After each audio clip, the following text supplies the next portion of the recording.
And as you can see here, there's no filter on any of this.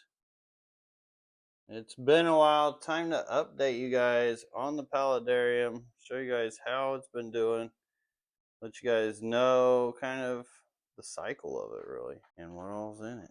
I got Lady LRV here with me. She's going to walk us through these plants of what she has in here because this is really her project. So I'm going to start off from the beginning here.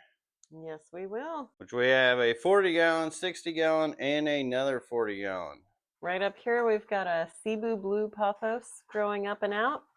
And I just put a little piece of a Monstera adansonii in here. So it's got some roots growing down in. I'm sure we'll see new growth before long. This one trailing around is a Purple Heart Tradescantia, but it's losing its purpleness because I don't think it's getting enough light. This is a really amazing Arrowhead Syngonium. It's a deep cut podophyllum. This is the Red Emerald Philodendron that is just growing up so lusciously. Back behind it is just a tiny little cutting of a Oru Peru pothos. Excited to see it take off before long. And I put some Luigi archeata and some Wassertang in there for the blue rice fish breed out in, which you'll see some of their babies soon.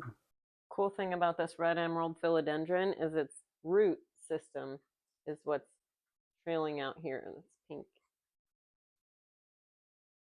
And up here we've got a little maidenhair fern. Just moved it here in the last couple of days, so I'm hoping to get it in the Paludarium before long. Next to it, we've got some of that mini Tradescantia that I showed in the tour of my plant room.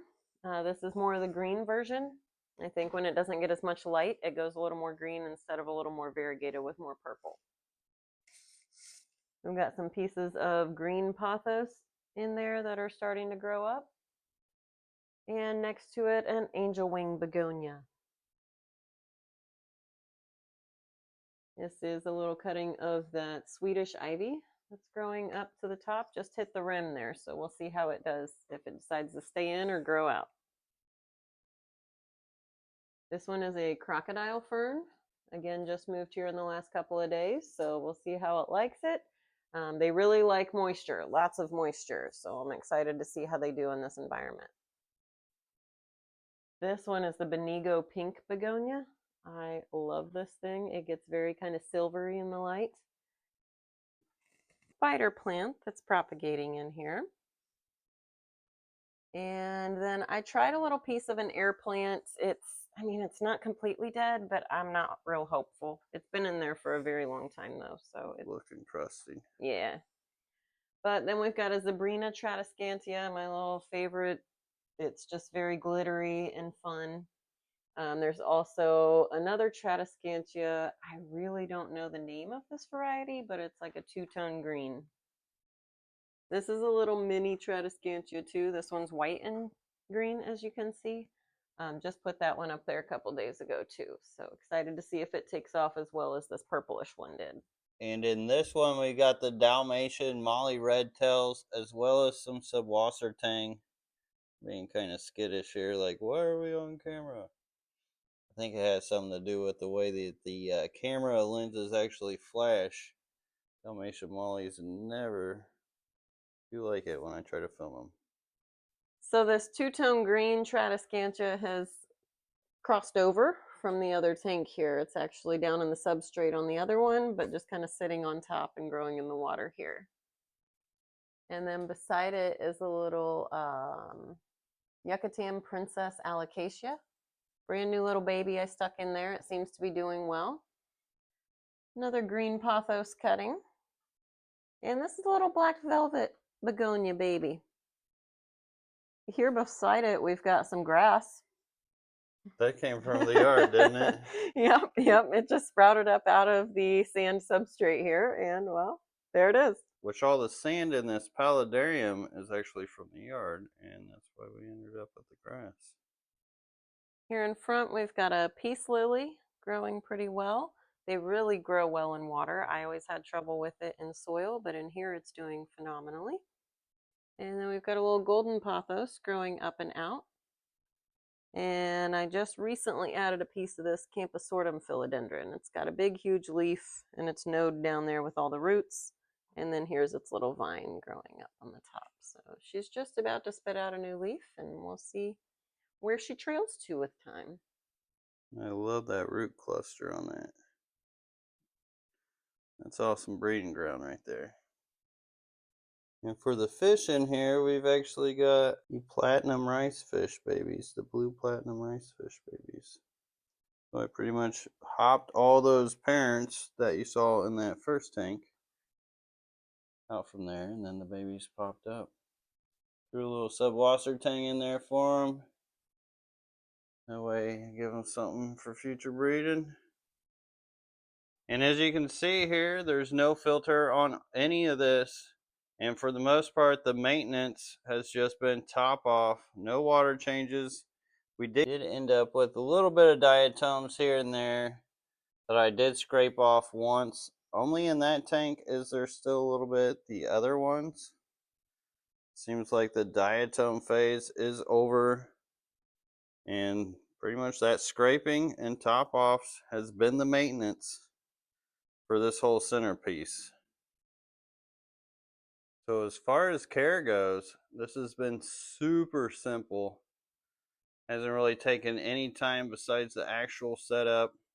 And then just watching it grow out, seeing what it does. That's what we get to enjoy instead of spending all the time trying to worry about maintaining it. And for those wondering about the stands, those are actually cheap ones we got off of Amazon. So just look for like a 40-gallon fish tank stand. One day, maybe I'll crack into all these books with you guys. These guys had babies.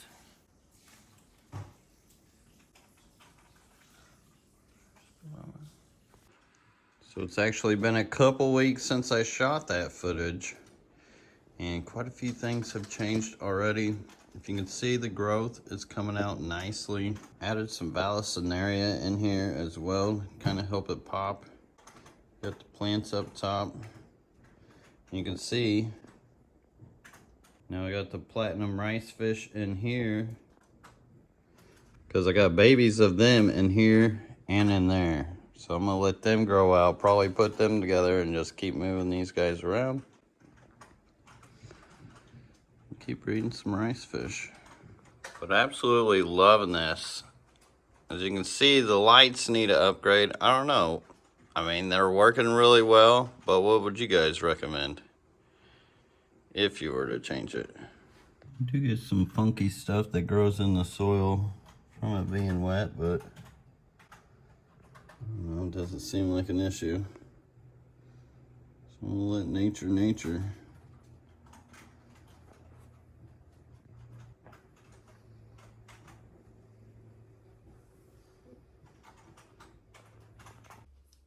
With using my yard dirt, I just love how it adds all the little extra bits to the substrate with these tanks. This Paludarium is just looking absolutely phenomenal right now. Can't wait to see it really grow out. So super easy build, super easy maintenance. Can't wait to see it grow out. If you guys want to see more of it and see what it looks like in the future, because you know, it's just getting started. Hit that like button, hit that subscribe button.